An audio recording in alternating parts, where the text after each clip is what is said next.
الله وبركاته.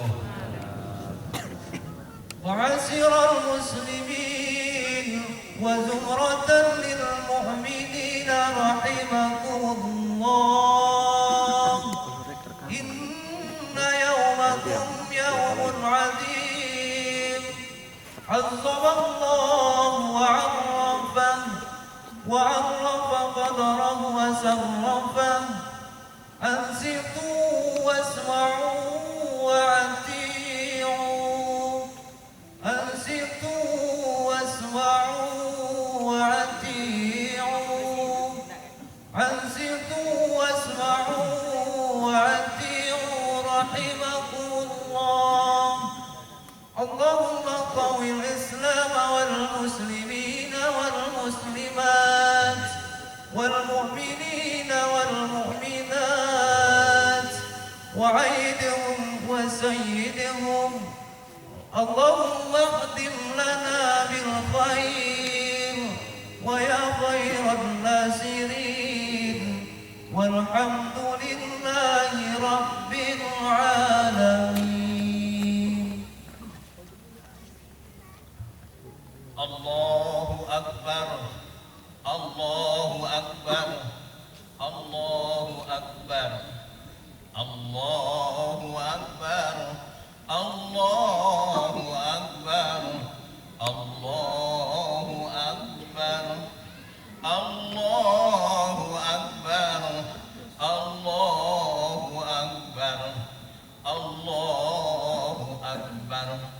الله أكبر كبيرا والحمد لله كثيرا وسبحان الله بكرة وأصيلا. لا إله إلا الله وحده صدق وعده ونصر عبده وأعز جنده وهزم الأحزاب وحده. لا إله إلا الله والله أكبر. الله أكبر ولله الحمد. الحمد لله الذي أمرنا بالتقوى ونهانا عن المنكر. أشهد أن لا إله إلا الله السبيل يسر ثم مات فأكبر. وأشهد أن محمدا رسول الله بشيرا وأنذرا. اللهم صل وسلم وبارك على النبي الكريم وعلى آله وأصحابه أجمعين. أما بعد فيا عباد الله أوصيكم وإياي بالتقوى الله فقد فاز المتقون. واعلموا أن الله صلى على نبي الكريم قديما فيا أيها الذين آمنوا صلوا عليه وسلموا تسليما. وقال الله تعالى في القرآن الحكيم بسم الله الرحمن الرحيم ومن يعظم من شعائر الله فإنها من تقوى القلوب. الله أكبر. الله أكبر. الله أكبر. معاشر المسlimin wal muslimat rahimakumullah. Kaum muslimin tamu Allah sidang Jumat, sidang Idul Adha yang berbahagia. Alhamdulillah rasa syukur kita serahkan dengan ikhlas ke hadirat Allah Subhanahu wa taala. Salawat seiring salam atas Rasul junjungan alam Nabi besar Muhammad sallallahu alaihi wasallam. Allahumma salli ala sayyidina Muhammad wa ala ali Muhammad. Kaum muslimin wal muslimat sidang Id yang berbahagia. Kita arahkan pandangan kita ke Jazirah Arab. Sekarang di Mina berkumpullah jemaah haji sedunia setelah mereka melaksanakan wukuf di Arafah. Mereka pergi berkumpul bersama-sama dengan ikhlas. Mereka mengorbankan biaya sekitar 40 juta. Kalau dua suami istri 80 juta. Betul-betul mereka bersyukur atas rezeki yang diberi kepada mereka. Haji wal hajjah artinya mengunjungi dan berziarah. Mengunjungi Baitullah Tawaf dan ziarah di kuburan Nabi di Medina. Namun al-hajju Arafah, kalau tidak Arafah tidak sah hajinya. Man salatu fi masjidil haram qabla salati fi masjidi hadza. Sekali saja salat di Masjidil Haram lebih baik dari 100 kali salat di masjidku di Madinah ini, kata Nabi. Wa man salatu fi masjidi hadza min alfin salatin fi ma siwahu. Siapa yang salat sekali di masjidku di Madinah lebih baik daripada solat 1000 kali di Masjid Al-Furqan Beringin Indah. Berarti satu kali solat di Masjidil Haram 100.000 kali solat di masjid kita ini. Satu kali saja bapak dan ibu solat di Masjidil Haram 83 tahun umur kita solat, sama nilai pahalanya. Bagi mereka pergi diberi Allah seruan, wa id bawa'na li Ibrahim makanal bait. Tatkala dibangun Ibrahim dulu Ka'bah itu, lalu diambilnya serbannya, diputar-putarnya, dikibar-kibarnya. Ruh-ruh siapa yang terpanggil daripada itu, sebelum ruh itu masuk ke dalam diri kita dan lahir kita, itulah yang pergi naik haji. Wa adzin bin nasi bil haji, dalam sababun nuzul diserukan kepada manusia menunaikan ibadah haji. Bersyukurlah bapak dan ibu yang telah terpanggil dahulu menjadi haji, karena manusia dipilih oleh Tuhan untuk dipanggil ke sana. Semua kita yang hadir ini, semoga jangan dipanggil Allah kembali kepada Allah sebelum semua menunaikan ibadah haji. Amin. Dari sekian ibadah haji itu, ada pula yang dapat kita laksanakan ibadah haji sedikit, yaitu namanya ibadah kurban. Di dalam Al-Quran Allah berfirman, wa likulli ummatin ja'alna mansakal yazkuru ismallahu ala ma razaqahum min bahimatil an'am, ila akhir ayat. Tiap-tiap umat banyak-banyak cara beribadah, diantaranya berkurban. Berkurban itu liyazkuru ismallahu ala ma razaqahum, mengingat Allah seraya bersyukur atas rezeki yang diberikan kepada mereka. Maka syarat berkurban itu adalah bersyukur. Kalau tidak bersyukur, tidak berkorban.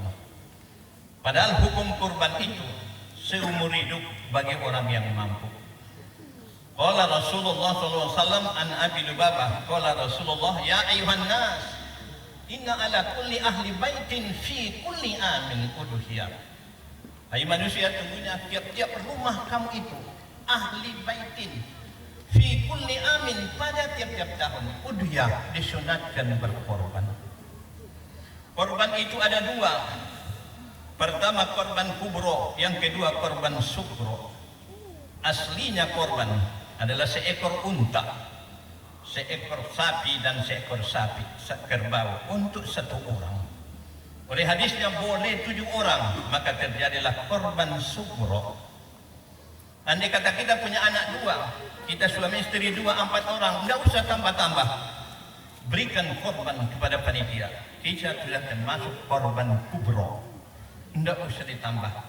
Tapi kalau ditambah 3 lagi, berarti itu termasuk korban sukro. Apakah perbedaan kubro dengan sukro? Kalau kita berkorban sukro, di akhirat Allah akan memberikan kendaraan kita Innova.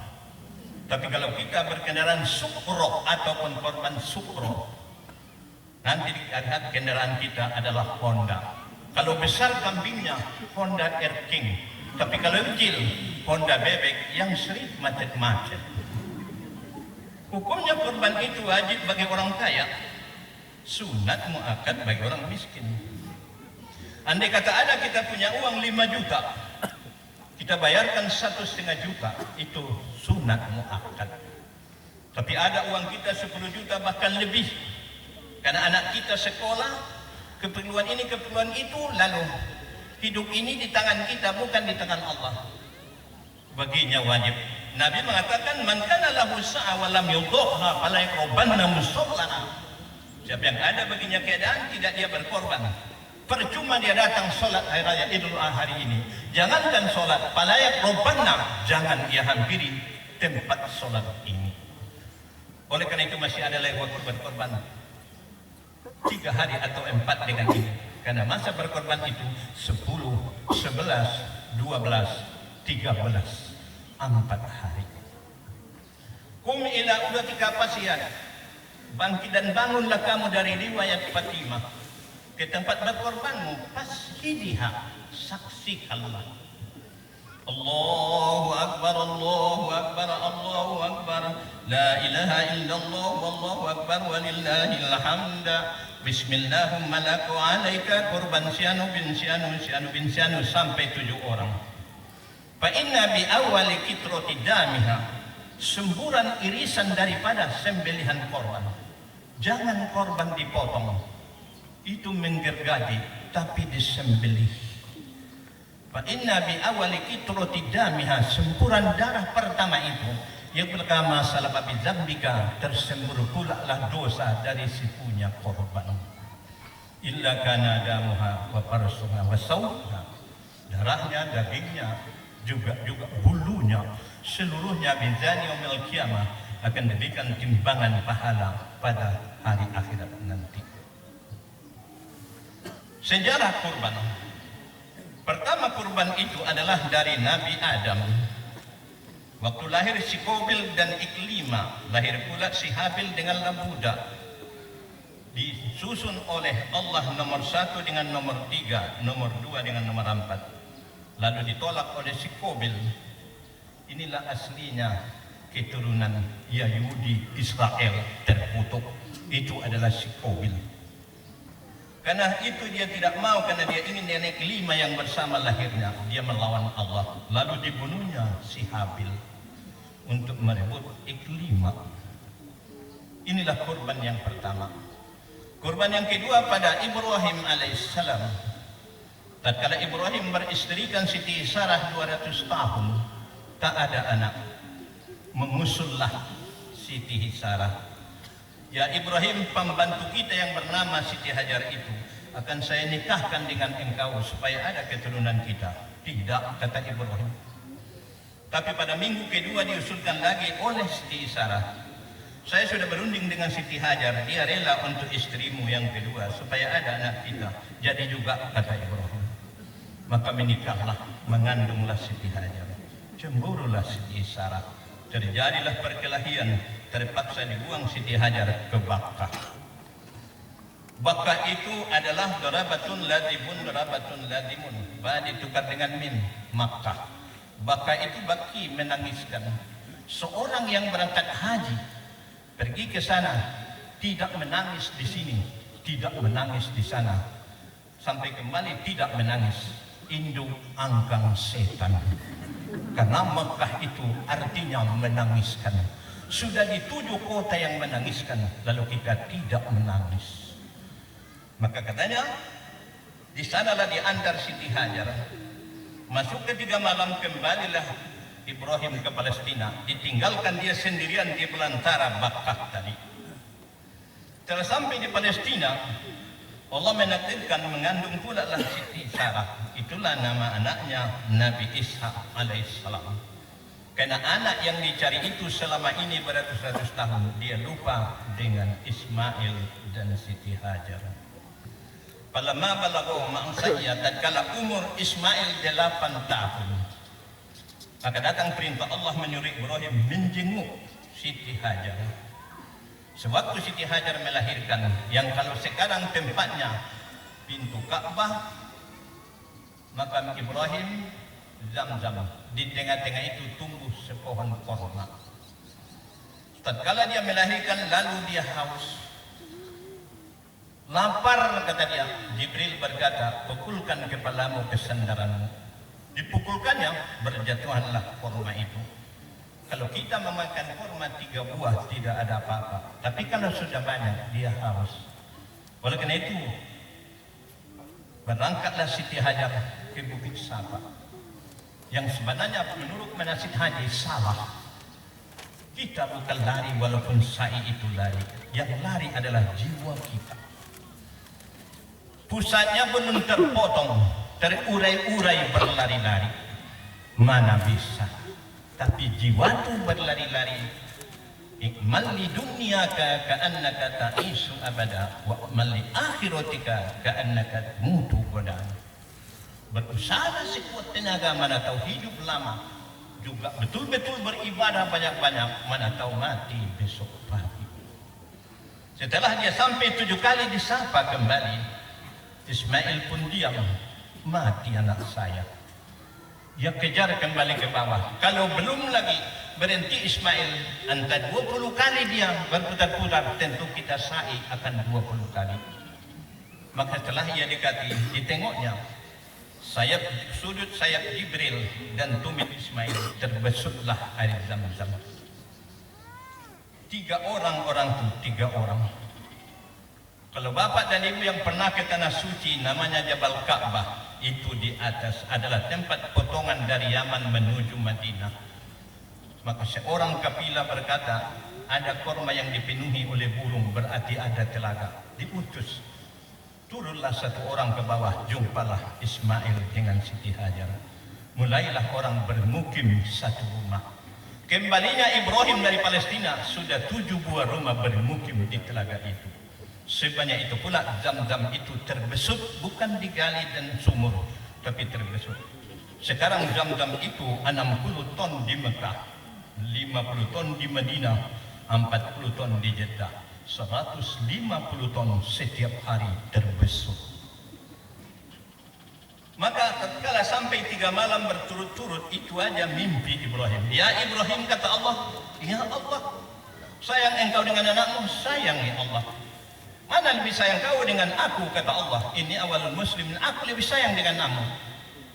Denganmu ya Allah. Kalau begitu sembelih anakmu. Subuh ketiga diskusilah ayah, ibu dan anak. Ya bunayya, kata Ibrahim, wahai anakku, Ani arabil manam, malam tadi saya bermimpi. Adabahu, saya diperintah menyembelih engkau. Fanzur ma tarau, bagaimana pendapatmu? Oleh anak yang soleh, yang tidak saja dia dibawa bekerja untuk kebutuhan rumah tangga, bila perlu lehernya pun digorok, dia bersedia. Itulah anak soleh. Terbalik dengan sekarang, ayah dan ibunya yang digoroknya lehernya, karena sudah berbalik dunia, akal pun sudah berbalik. Jangan terlampau serius di dunia ini. If'al ma tu'mar, perbuat apa yang diperintah Allah. Satajiduni, akan engkau temui aku. Maka berangkatlah mereka ke Jumratul Ula di Mina. Apa arti jumrah? Para manasik tidak memberi keterangan. Bukan batu. Kita pergi bukan melempar. Jumrah bahasa Arab, artinya bara. Jadi karena datang kata-kata iblis, dibuanglah batu ke bara itu. Bukan dilempar. Andai kata kita melontar di Jumratul Aqabah, kita langsung tidak kena jumrah itu, kena kening orang di sebelah sana. 40 juta kita berbiaya untuk melempar kening orang di sana. Sadarilah benar atau tidak kita ini. Betul-betullah manasik haji pada orang yang berilmu, pada orang yang mengetahui. Makanya dibuang mereka, bukan melempar. Pergi ke Jumratul Usto pertengahan, datang juga, maka dibuang. Sampai di Jumratul Aqabah, tidak lagi datang. Dibaringkanlah Ismail. Siti Hajar di depan, Ibrahim mulai menyembelih Ismail. Sekuat tenaga Ibrahim menyembelih Ismail, pisau melincir-lincir, tidak mau memakan leher Ismail. Mengamuk Ibrahim, dihantamnya batu, belah dua. Hei pisau, mengapa kau tidak mau memakan leher Ismail? Bukalah bajuku ayah, kata Ismail. Bila pisau datang ke leher, lemah iman. Untuk itu sunat setiap disembelih kerbau. Tadi 27 kali setengah meter setiap dia. Sapi itu disembelih, tutuplah dengan bajunya. Karena pada zahirnya dan syariatnya memang itu sapi kambing, tetapi pada hakikatnya itu anak kita sendiri yang kita sembelih. Setelah itu dibuka baju Ismail, ditempelkanlah ke mukanya. Mendadak iman Ibrahim tipis. Kalau tadi dipandangnya, sekarang dia tak sanggup memandang. Lalu dipicingnya matanya. Bismillah, ditekannya pisau itu berderak. Karena menyembelih itu cukup 4 kali putar. Allahu Akbar ke bawah, Allahu Akbar ke atas, Allahu Akbar ke bawah, Allahu Akbar ke atas. Habis. Kalau sudah digasak terus menerus, menganiaya penyembelihan. Untuk itu perlu sakin, dan pisau itu tajam sekali. Makanya dipandangnya ke depan kepada Siti Hajar dengan membuka mata bahwasanya anak kita telah selesai. Mendadak suara terdengar dari sebelah kanan. Sudah ayah? Terkejut Ibrahim menengok, mendiri. Refleks berdiri Ismail di kanan, yang tadinya di sini diganti oleh Allah dengan kibas. Terkejut Ibrahim lalu memekik, Allahu Akbar. Allahu Akbar kata Siti Hajar, Allahu Akbar kata Ismail. Itu makanya takbir itu sejarahnya 3 kali. La ilaha illallah wallahu akbar walillahil hamd. Kata-kata mengeluh yang tidak masuk akal terjadi. Allah tidak akan menyuruh Ibrahim menyembelih Ismail, tapi Allah menguji Ibrahim sampai di mana imannya. Sayangkah dengan anak dan dunia ini dan jabatan serta harta daripada sayang kepada Allah? Untuk itu kurban itu dibagi 3 hikmahnya. Pertama, kurban nyawa. Kedua, kurban harta. Ketiga, kurban perasaan. Kurban nyawa. Islam ini ditembus perang Uhud dan perang Badar yang tidak sedikit mengorbankan nyawa. Sekarang Islam ini dibagi-bagi, mencari pengaruh ini, aliran itu, aliran ini. Tidak sebenarnya Islam. Islam adalah itoh. Siapa yang lebih banyak beribadah kepada Allah, itu yang taqarrub ilallah, dekat dengan Allah. Jangan pandai-pandai sendiri. Tidak jumpa dengan hadis Nabi. Sudah 14 sahabat Nabi meninggal. Kapan dia mau jumpa? Manusia takbur, tidak diukur ilmunya, merusak-rusak. Kalau kita renungkan, coba terima argumen ini. Di kala dahulu perantau-perantau Indonesia ke Timur Tengah, pada zaman dahulu mereka kembali kemari. Mereka mengajak orang untuk beribadah. Betul-betul menarik dengan ibadah. Dari jalur mana? Sehingga masa itu 96% umat Islam di Indonesia.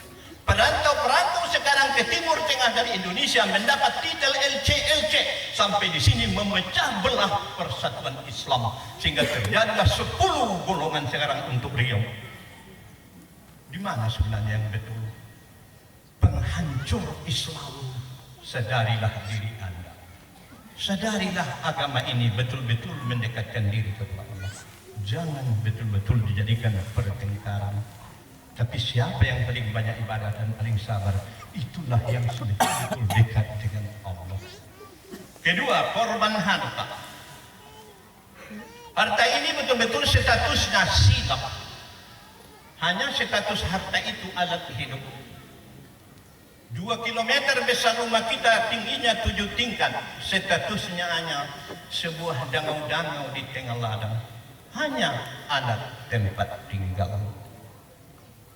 Innova baru motor kita Land Cruiser itu nilainya statusnya sama dengan sepeda angin, hanya alat kendaraan. 5 juta pakaian kita dari atas sampai ke bawah, itu statusnya hanya sehelai basahan mandi, alat penutup aurat. Alat manusia tenggelam masuk penjara, tidak ada lagi malu, menjadi perdina, menjadi perjudi, menjadi pencuri. Ia hancurkan harga dirinya karena dunia ini, padahal ia kejar hanya alat. Tetapi yang sebenarnya adalah keriduan Allah. Yang paling dicari di dunia ini bukanlah sebenarnya harta dan kedudukan, tapi harga diri.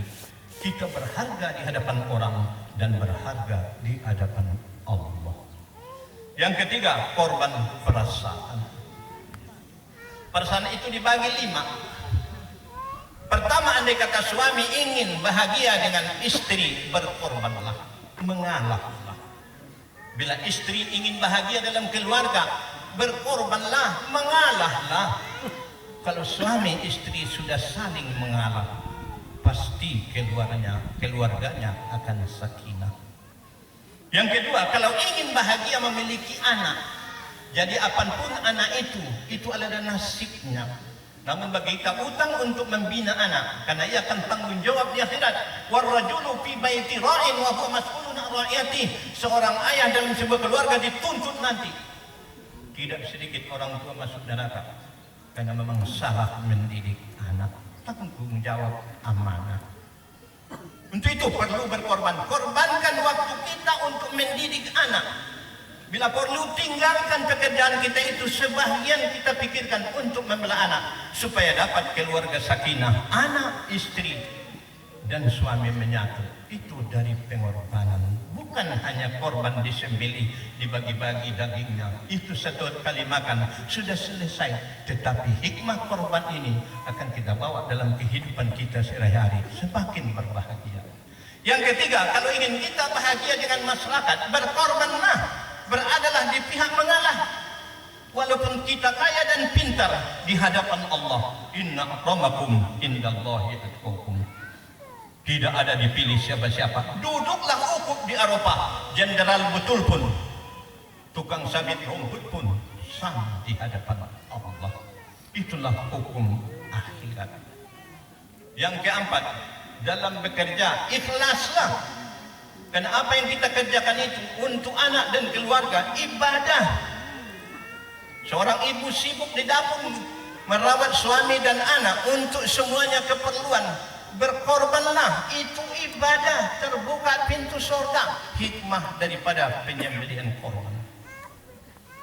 Yang terakhir, yang kelima, untuk sholat, untuk beribadah, berkorbanlah. Bila seorang yang telah selesai memberi salam, lalu dia melompat keluar, tipis pengorbanannya.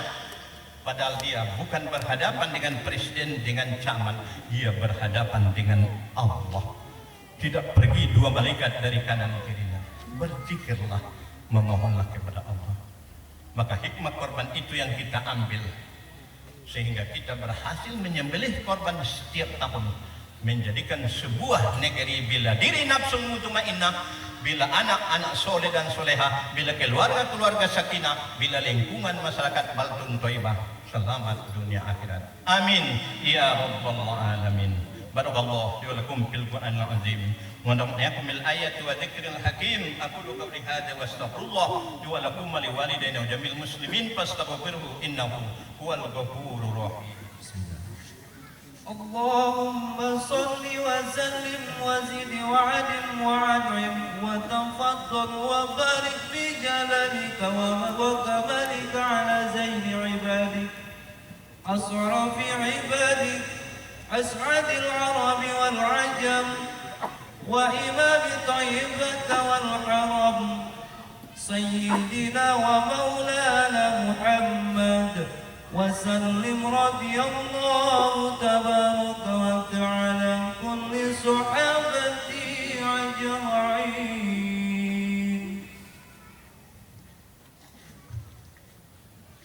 الله أكبر الله أكبر الله أكبر الله أكبر كبيرا والحمد لله كثيرا وسبحان الله بكرة وأصيلا. الحمد لله الذي نحمده ونستعينه ونستغفره ونعوذ بالله من شرور أنفسنا ومن سيئات أعمالنا. من يهد الله فلا مضل له ومن يضلله فلا هادي له. أشهد أن لا إله إلا الله وحده لا شريك له وأشهد أن محمدا رسول الله لا نبي بعده. اللهم صل وسلم وبارك على النبي الكريم وعلى آله وأصحابه أجمعين. أما بعد فيا عباد الله اتقوا الله حق تقاته ولا تموتن إلا وأنتم مسلمون. فقال الله تعالى في القرآن الحكيم بسم الله الرحمن الرحيم إنا أعطيناك الكوثر فصل لربك وانحر إن شانئك هو الأبتر. إن الله وملائكته يصلون على النبي يا أيها الذين آمنوا صلوا عليه وسلموا تسليما. وارض اللهم عن أربعين خلفاء نبيك على تحقيق والصحابة والقرابة والسابة التابعين والتابعين وتابعين بإحسان إلى يوم الدين. يا بيع الرسل والرسول اللهم اغفر للمسلمين والمسلمات والمؤمنين والمؤمنات الأحياء منهم والأموات إنك سميع قريب مجيب الدعوات. آمين يا قاضي الحاجات يا عزيز يا غفار ya arhamar rahimin. Setinggi puji dan sedalam syukur Kami mohonkan kehadirat-Mu ya Rahman. Pada subuh yang sah, pada pagi yang sahdu ini, kami berkumpul ya Allah dalam memohon kehadirat-Mu ya Rahman. Limpahkanlah kepada kami ya Allah keampunan dosa kami yang terdahulu sejak lahir, keampunan dosa kami yang terkemudian sampai mati, dosa kami yang samar-samar tak kami sengaja, dosa kami yang nyata-nyata kami sengaja. Ya Rahman ya Rahim, bila kami ayah jadilah bapak yang baik, bila kami ibu jadilah istri yang baik, anak-anak kami anak soleh dan soleha, keluarga kami keluarga sakinah, lingkungan negeri kami baldatun thayyibah, wa rabbul ghafur ya arhamar rahim. Ya Rahman ya Rahim, terlimpahlah kasih sayang bagimu, iman kepada kami serta ilmu yang kami mengetahui bahwa hakikat dari hidup ini ya Allah datang darimu beserta denganmu dan kembali kepadamu. Untuk itu Engkau berikan tunjuklah kepada kami ya Allah. Allahumma arinal haqqa haqqan warzuqna ittiba'ah wa arinal batila batila warzuqna ijtinabah. Tunjukkanlah kepada kami yang benar itu benar, berilah kami ilmu untuk melaksanakannya. Tunjukkan kepada kami yang batal itu batal, berilah keimanan untuk menjauhinya ya Allah. Engkau nyatakan salah, sering kami langgar. Engkau nyatakan haram, sering kami buat. Kami doib dan lemah, tiada daya upaya kami, hanya keampunan-Mu yang kami harapkan ya Allah, agar kami menjadi hamba-Mu yang dapat kebaikan baik dunia maupun di akhirat ya Allah. Engkau tebarkan di muka bumi segala cobaan ya Allah, kami tidak mampu. Telah Engkau beri peringatan ya Allah, begitu gunung meletus perut bumi, begitu laut menjorok ke daratan, begitu juga banjir semuanya dengan petir yang menyambar kematian. Namun kami tidak insaf ya Allah. Berilah kepada kami kesadaran, beri kepada kami keikhlasan bahwa hidup ini di tangan-Mu ya Allah. Beri kepada kami ya Allah perasaan yang kuat menyatukan persatuan Islam ini ya Allah. Islam yang semakin hari semakin terkoyak, tidak saja sesama kami ya Allah, dari luar untuk menghancurkan Islam ini. Kami ragu meninggalkan Islam ini pada generasi kami. Dari semua serangan-serangan yang ada, yang batil. Oleh karena itu ya Allah, berilah kepada kami keampunan dan petunjuk. Selamatkanlah kami sehingga kami mendapat ridho-Mu baik pun dunia maupun akhirat. Rabbana atina fid dunya hasanah wa fil akhirati hasanah wa qina adzabannar. Wa sallallahu ala khairi khalqi Muhammadin Rasulillah sallallahu alaihi wasallam. Subhana rabbika rabbil izzati amma yasifun wa salamun alal mursalin walhamdulillahi rabbil alamin.